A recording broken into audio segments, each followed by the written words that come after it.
Assalamualaikum warahmatullahi wabarakatuh. Saya Mahdi Pembaca akan mempresentasikan hasil tugas saya.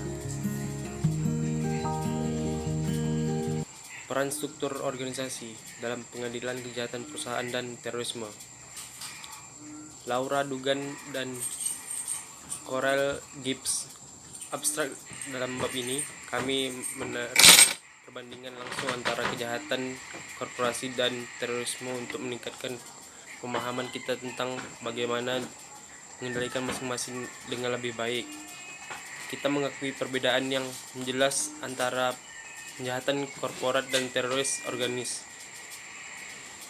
tetapi juga meningkatkan kesamaan penting di antara mereka, yaitu perusahaan ransum dan organisasi teroris sama-sama berujung untuk hidup dalam lingkungan yang sangat kompetitif. Lingkungan dan telah mengadopsi struktur organisasi yang lebih kompleks dan dari waktu ke waktu untuk mencapai tujuan ini.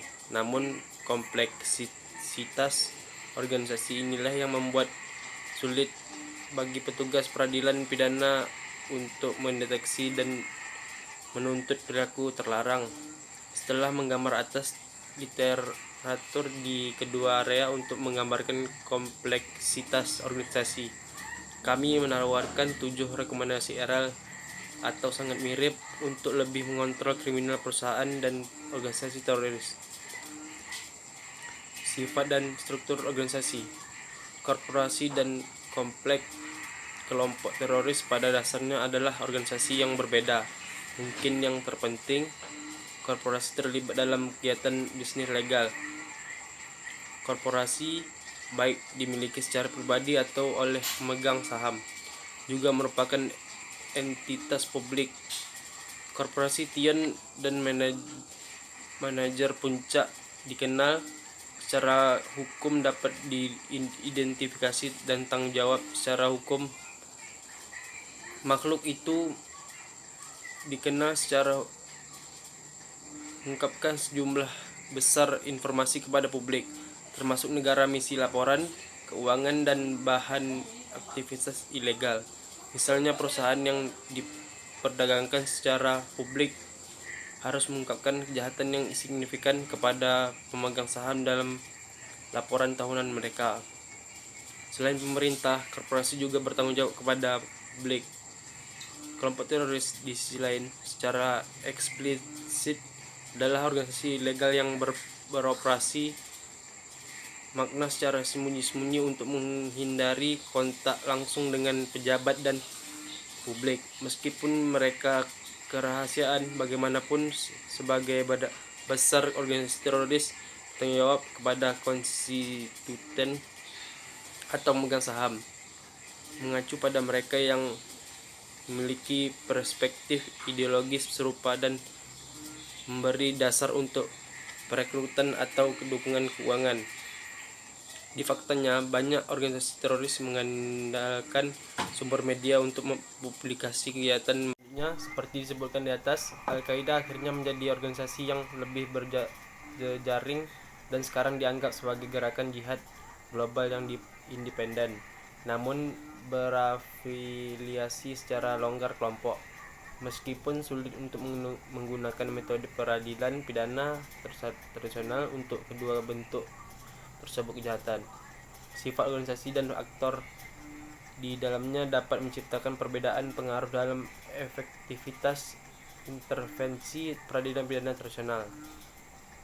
Faktanya, kehilangan prestis individu dan perusahaan dapat menyebabkan reformasi perusahaan. Manajer puncak juga memiliki banyak kerugian jika terjadi sanksi formation. Orang-orang ini juga diperkerjakan dan cenderung hidup cukup konvensional dan gaya hidup makmur. Ancaman atau penerapan hukum pidana seperti sentence dapat membuat kejahatan perusahaan masalah pribadi. Ketika pengungkapan teori pertama kali dilakukan, penelitian menemukan penurunan yang signifikan dalam nilai pasar untuk beberapa perusahaan. Pengalaman perusahaan rata-rata menghasilkan abnormal return negatif Beberapa strategi alternatif umum. Gugus tugas antar organisasi ironisasi. Rekomendasi pertama kami adalah untuk memusatkan kembali peradilan pidana yang ada, sumber untuk mengejar kasus kejahatan korporasi dan terorisme. Sementara sukses dari organisasi penahanan mengandalkan penyebaran yang lebih besar untuk menghindari deteksi oleh hukum. Upaya desentralisasi untuk mendeteksi dan mengejar pelaku korporasi dan terorisme tidak efisien dan seringkali tidak efektif. Kompleksitas tambahan dari pelaku membutuhkan sentralisasi pengejaran. Padahal dari 5 besar rekomendasi utama, 9/11 Komisi 4 diawali dengan kata pemersatu.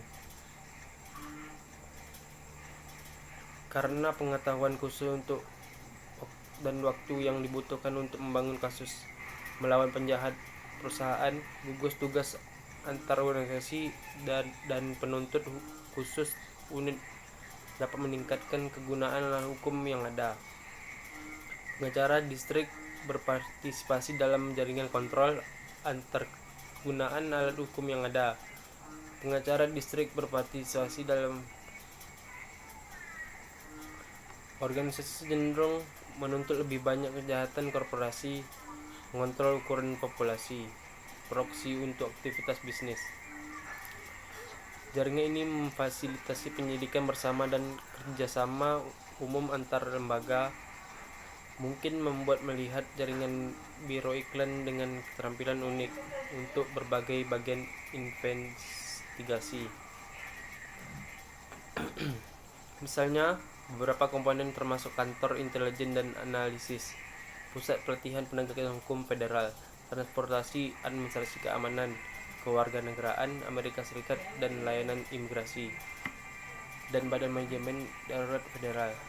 Namun yurisdiksi mantan DHS termasuk lembaga investigasi penting lainnya sebagai FBI, CIA, dan Badan Keamanan Nasional, sehingga tidak sepenuhnya menyelesaikan semua komunikasi yang relevan lintas lembaga yang tidak terafiliasi.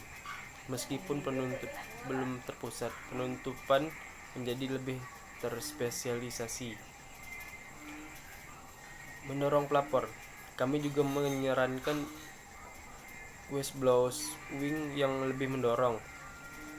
Penelitian empiris menyarankan bahwa karyawan lebih aktif dan melaporkan penipuan perusahaan dibandingkan dengan aktor lainnya. Penulis beralih ke Hayek 1945 untuk menjelaskan temuan ini adalah penyebar terutama di perusahaan. Dengan demikian karyawan memiliki keunggulan dan dibandingkan kriminal penjabat pengadilan karena memiliki akses superior ke informasi tentang penipuan. Sifat bagaimana whistleblower beroperasi akan sangat berbeda dalam teror organisasi ini karena pelapornya sendiri sudah terlibat perilaku ilegal, namun idenya serupa. Crenshaw merekomendasikan yang satu itu cara untuk memfasilitasi kehancuran organisasi terorisme adalah dengan menawarkan non-kekerasan baru insentif, meningkatkan kesempatan untuk keluar dari organisasi. Berfokus pada pencegahan, pengetahuan dan pemantauan kondisi yang dapat menyebabkan kejahatan diperlukan untuk menerapkan sistem kontrol proaktif. Jadi, sistem kepatuhan menerapkan prosedur kebijakan yang memperingatkan pejabat ketika pelanggaran mungkin terjadi. Tidak seperti organisasi teroris, perusahaan beroperasi secara sah, memimpin banyak peraturan lembaga, mengandalkan perusahaan untuk memantau dirinya sendiri, karena organisasi teroris jelas-jelas ilegal. Strategi pengaturannya dilarang untuk pantas. Namun, ini tidak berarti bahwa pencegahan proaktif adalah pendekatan yang tidak berguna untuk terorisme. Faktanya 3 dari 4 saran untuk menghentikan terorisme adalah Mereka menyarankan bahwa pemerintah yang mendelegitimasi tidak hanya menangkap atau membunuh para pemimpin teratas teroris kelompok, namun strategi ini juga dilengkapi dengan peringatan sejarah. Dalam banyak kasus, termasuk beberapa yang tercantum di atas, setelah kesepakatan damai dinegosiasikan pada salah satu atau keduanya pihak cenderung membentuk organisasi sempalan meningkatkan kekerasan untuk sabotage perusahaan perdamaian. Kelompok sempalan lebih mungkin muncul ketika organisasi asli sudah kompleks secara horizontal. Kesimpulan, dalam bab ini kami menjelaskan beberapa persamaan dan perbedaan antara korporasi dan organisasi teroris. Meskipun kejahatan korporasi dan terorisme tampaknya sangat bentuk perilaku yang berbeda dan sifat yang berbeda, kami menunjukkan tumpang tindih yang jelas struktur organisasi yang terkait dengan kedua bentuk kejahatan tersebut. Kami yakin ini aneh perbandingan penting karena pengetahuan dan tanggapan terhadap salah satu bentuk kejahatan berpotensi dapat menginformasikan pengetahuan dan tanggapan terhadap orang lain. Dan ini membantu kami menghargai pengaruh kepentingan perusahaan yang menjangkau jauh politisi. Namun benar-benar perlu dilakukan oleh meriksa yang tingginya biaya kejahatan korporasi. Para pembayar pajak Amerika Serikat menghargai urgensi masalah ini. Korporasi kejahatan dan terorisme memiliki jangkauan yang jauh dan dampak konsekuensial. Jadi berharap kami perbandingan keduanya memfasilitasi tingkat kerja sama dan sumber daya yang serupa mendeteksi dan menuntut kedua bentuk kejahatan tersebut. Komisi Nasional Serangan Terorisme setelah Amerika Serikat. Itulah hasil presentasi saya. Apabila ada kekurangan, mohon dimaafkan. Wassalamualaikum warahmatullahi wabarakatuh.